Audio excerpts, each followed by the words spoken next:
Hello दोस्तों, कैसे हैं आप लोग। आशा करते हैं आप लोग बहुत ही अच्छे होंगे और आपकी पढ़ाई लिखाई भी बहुत ही अच्छी चल रही होगी। दोस्तों, आज हम लोग निबंध में एक नया टॉपिक न्यायिक सक्रियता और लोकतंत्र के विषय में चर्चा करेंगे और जानेंगे कि इसको कैसे लिखा जा सकता है। ये स्पेक्ट्रम निबंध का बुक है जो कि मार्केट में भी उपलब्ध है, आप लोग जा कर के ये ले सकते हैं। तो चलिए शुरू करते हैं आज का वीडियो, न्यायिक सक्रियता और लोकतंत्र। भारत में न्यायिक सक्रियता ने एक सुरक्षा बल्ब और इस भावना को बल प्रदान किया है कि न्याय आदमी की पहुंच में है, जो बेहद महत्वपूर्ण योगदान है। न्यायपालिका हमारी अपनी परंपरागत शक्तियों के क्षेत्राधिकार से बाहर जाकर कार्यपालिका एवं विधायिका के कार्य क्षेत्र में जनहित की दृष्टि से हस्तक्षेप किया जाना न्यायिक सक्रियता कहलाता है। वस्तुतः यह एक ऐसी प्रवृत्ति है जिसके अंतर्गत देश की न्यायपालिका सामाजिक एवं प्रशासनिक गतिविधियों को नियमित करने में शासन के अन्य अंगों, विधानमंडल तथा कार्यपालिका से बढ़ चढ़कर भूमिका निभाने लगती है। यह लोकहित, विधि के शासन एवं संविधान की मूल भावना के संरक्षण का एक असामान्य, अपरंपरागत किंतु प्रभावी यंत्र है। न्यायिक सक्रियता एक और जहां कार्यपालिका की त्रुटियों की घोतक है, वहीं इससे विधायिका के अनुत्तरदायित्व का भी बोध होता है। न्यायालयीय सक्रियता भारत जैसे लोकतांत्रिक देश के लिए एक अच्छी सूचना की तरह है। जिस देश में भ्रष्टाचार ने ही व्यवस्था का एक रूप ले लिया हो, जिस देश में धार्मिक उन्माद के चलते दंगे फसाद आम बात हो, जिस देश में सांप्रदायिकता, क्षेत्रवाद, भाई भतीजावाद जैसे दुर्गुणों से त्रस्त सभी राजनीतिक दल हो, जहां राष्ट्र के हित को भूलकर स्वहित को अधिक साधा जाए, ऐसे देश में न्यायालयीय सक्रियता की आवश्यकता अधिकाधिक है। न्यायालयों द्वारा लोकहित, राष्ट्रहित में आगे बढ़कर विधायिकाओं, कार्यपालिकाओं से संबंधित प्रश्न किया जाना, समाज में व्याप्त किसी अन्याय या अहित को ध्यान में रखते हुए लोकसभा को आदेश देना न्यायपालिकाओं द्वारा लिया जाने वाला सृजनात्मक कदम है। न्यायालयों द्वारा किसी भी सामाजिक, राजनीतिक या राष्ट्रीय मुद्दे पर टिप्पणी का अपना अलग महत्व है। यह सभी पक्षों को अपने मामले को एक बार और परीक्षण करने का संकेत करते हुए विषय को एक नई सकारात्मक दिशा तो प्रदान करती ही हैं, बल्कि समाज को भी संतुलन प्रदान करती है। संवैधानिक दृष्टिकोण से भारत एक लोकतांत्रिक, समाजवादी, कल्याणकारी देश है, जिसमें न्यायपालिका की भूमिका एक सजग प्रहरी की है। भारत के संविधान द्वारा यद्यपि व्यवस्थापिका, कार्यपालिका एवं न्यायपालिका के कार्यों का स्पष्ट उल्लेख किया गया है, तथापि भारत में लोक कल्याणकारी राज्य की अवधारणा के परिप्रेक्ष्य में न्यायपालिका की सक्रिय, सजग एवं कर्तव्यपरायण स्थिति व्यवहारिक दृष्टिकोण से पूर्णतः उचित ही है। भारत में न्यायिक सक्रियता के उदय के रूप में गोलकनाथ बनाम पंजाब राज्य के विवाद को देखा जा सकता है। इस विवाद में यह निर्णय दिया गया कि संसद को मूल अधिकारों में संशोधन करने की कोई शक्ति प्राप्त नहीं है। 24वें संविधान संशोधन द्वारा इस निर्णय को बदल दिया गया, किंतु बाद में केशवानंद भारती बनाम केरल राज्य के विवाद में मूल ढांचे की अवधारणा से इसे नया बल प्राप्त हुआ। न्यायिक सक्रियता के विकास में जनहित से संबंधित आश्वासनों ने भी महत्वपूर्ण भूमिका का निर्वहन किया है। 1979 में न्यायमूर्ति वी चंद्रचूड़ द्वारा 832 के अंतर्गत जनहित याचिका से संबंधित व्यवस्था की गई। बाद में न्यायमूर्ति PN भगवती ने मुख्य न्यायाधीश को भेजे गए पत्रों को ही जनहित याचिका के रूप में स्वीकार करके न्यायिक सक्रियता को एक नई दिशा प्रदान की। विगत कुछ वर्षों में न्यायपालिका द्वारा देश की राजनीति, प्रशासन एवं सामाजिक आर्थिक जीवन में व्याप्त सुस्ती, भ्रष्टाचार एवं अन्याय के निवारणार्थ ऐसे अनेक निर्णय प्रेषित किए हैं जो कि न्यायिक सक्रियता का ज्वलंत उदाहरण प्रस्तुत करते हैं। जिन क्षेत्रों में न्यायालयीय सक्रियता अधिकाधिक दिखाई गई है वो है स्वास्थ्य, बाल श्रम, राजनीतिक भ्रष्टाचार, शिक्षा तथा पर्यावरण आदि। ऐसे बहुत से मामलों में न्यायपालिका ने अपनी सक्रियता दिखाई है। उनके कुछ उदाहरण हैं Bandhua Mukti Morcha, Punjab police, Bihar care home case और मुंबई में सड़क किनारे रहने वाले लोगों का केस। इन सभी मामलों में न्यायपालिका ने जनहित को ध्यान में रखते हुए सक्रिय भूमिका निभाई। न्यायिक सक्रियता के दृष्टिकोण से न्यायपालिका द्वारा प्रेषित प्रमुख निर्णय हैं ताज संरक्षण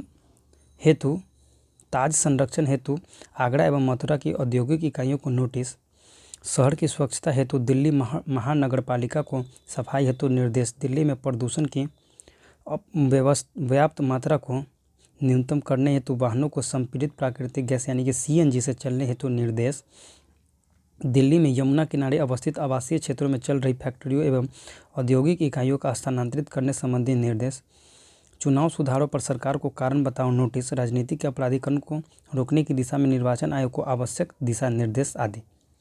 गठबंधन सरकारों के दौर ने विधायिका को जहां कमजोर किया, वहीं इसने न्यायपालिका और कार्यपालिका को शक्तिशाली बनाया है।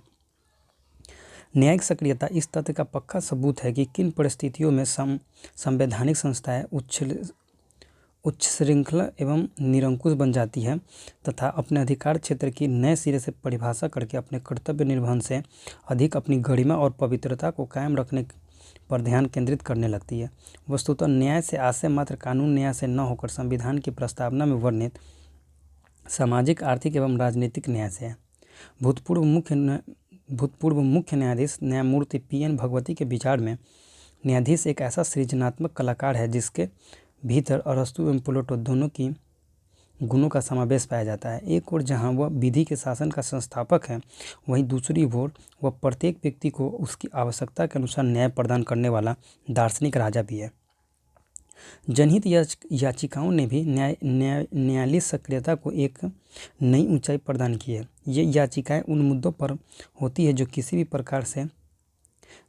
भी प्रकार जनता से संबंध हो, जैसे कि प्रदूषण, आतंकवाद, सड़क सुरक्षा आदि। यह याचिकाएं न्यायाधीशों द्वारा संज्ञान में ली जाती है जिससे जनता के विचारों को जाना समझा जा सके। न्यायालय को इस बात की सत्यता की भी जांच करनी होती है कि याचिकाकर्ता को उस मुद्दे में कितनी रुचि है तथा वह मुद्दा वास्तव में कल्याणकारी लक्ष्य के लिए है या नहीं। न्यायपालिका एक गरिमामय एवं सम्माननीय संस्था है। लोकतंत्र के 3 प्रमुख स्तंभों कार्यपालिका, विधायिका एवं न्यायपालिका में से एक होने के कारण यदि न्यायपालिका, कार्यपालिका और विधायिका को उनके उत्तरदायित्व का वहन करती है तो इससे लोकतंत्र लड़खड़ाने के स्थान पर और अधिक दृढ़ होता है। न्यायिक सक्रियता के विरुद्ध प्रायः यह आक्षेप लगाया जाता है कि न्यायपालिका इससे अनावश्यक रूप से कार्यपालिका एवं विधायिका के कार्यक्षेत्र में हस्तक्षेप करती है, जिससे न केवल संवैधानिक संकट उत्पन्न हो सकता है अपितु इससे कार्यपालिका के मनोबल में भी गिरावट आती है। इसके परिणाम स्वरूप निर्वाचित जनप्रतिनिधियों की महत्ता तो कम होती ही है, साथ ही इससे न्यायालय के मान सम्मान एवं उसकी निष्पक्ष छवि पर भी नकारात्मक प्रभाव पड़ सकता है। यदि इस विषय पर गहराई से ध्यानपूर्वक विचार किया जाए तो न्यायिक सक्रियता के विरुद्ध लगाए जाने वाले उल्लिखित सभी आरोप निराधार ही सिद्ध होते हैं। वस्तुतः न्यायिक सक्रियता से ही विधि के शासन की स्थापना होती है। विवादास्पद विषयों पर दिए गए न्यायपालिका के निर्णयों से न तो शोर मचता है, न ही शांति भंग होती है। इसके विपरीत वही कार्यपालिका द्वारा किए जाने पर अशांति की आशंका रहती है। न्यायपालिका द्वारा वे निर्णय सरलतापूर्वक लिए जा सकते हैं जिन्हें अपने वोट बैंक को ध्यान में रखकर राजनेता लेने से कतराते हैं। अंग्रेजों ने जिस फूट डालो और राज करो की नीति अपनाई थी वह आज भी हमारी राजनीतिक व्यवस्था में विद्यमान है। हमारे राजनेताओं ने देश की जनता को अगड़ी जाति, पिछड़ी जाति, अनुसूचित जाति तथा अनुसूचित जनजाति आदि में विभक्त कर रखा है तथा उन्हें अलग अलग हथकंडों को अपनाकर अपना वोट बैंक बना रखा है। उन्होंने इस क्रम में सामाजिक संतुलन के उद्देश्य को नज़रअंदाज कर दिया है। ऐसे में न्यायपालिका आगे बढ़कर सामाजिक संतुलन स्थापित करने में महत्वपूर्ण भूमिका निभा रही है। न्यायपालिका का क्षेत्राधिकार संविधान द्वारा निर्धारित है, परंतु कभी कभी ऐसी स्थितियां भी उत्पन्न हो जाती है जब अपने क्षेत्राधिकार के बाहर भी न्यायपालिका हस्तक्षेप करती है। कुछ प्रमुख परिस्थितियां निम्नलिखित है जो न्यायालय को अपने क्षेत्राधिकार के बाहर भी हस्तक्षेप करने के लिए बाध्य करती है। पहला, जब सरकार या संसद कर्तव्यों का पालन करने में असमर्थ या अक्षम हो जाए और नागरिकों के हितों एवं अधिकारों की रक्षा के लिए तथा विधि और संविधान संरक्षण के लिए न्यायालय से हस्तक्षेप करने की मांग की जाए। दूसरा है, जब सरकार अस्थिर और निर्बल हो जाए तथा कोई ठोस कदम उठाने में असक्षम हो जाए। नागरिकों की तथा उनके अधिकारों की रक्षा करना सरकार का कर्तव्य है, परंतु यदि सरकार ऐसा करने में असफल हो जाए और नागरिक न्यायालय की शरण ले ले। तीसरा है, सरकार द्वारा किसी मामलों में न्यायालय का सहारा लेना। और चौथा है, मानवीय मूल्यों की रक्षा के लिए न्यायालय द्वारा स्वयं क्षेत्राधिकार का विस्तार।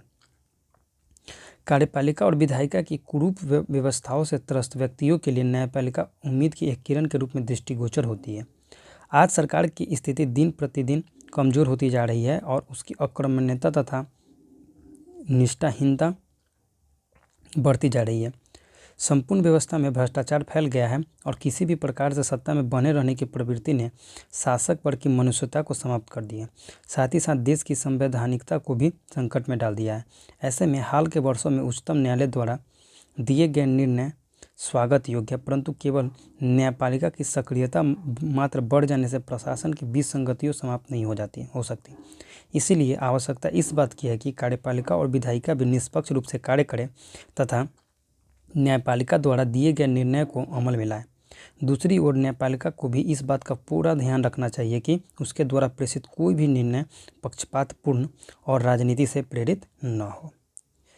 तो ये यहीं तक ये निबंध खत्म होता है। तो आगे वीडियो में हम आगे अगला निबंध की चर्चा करेंगे।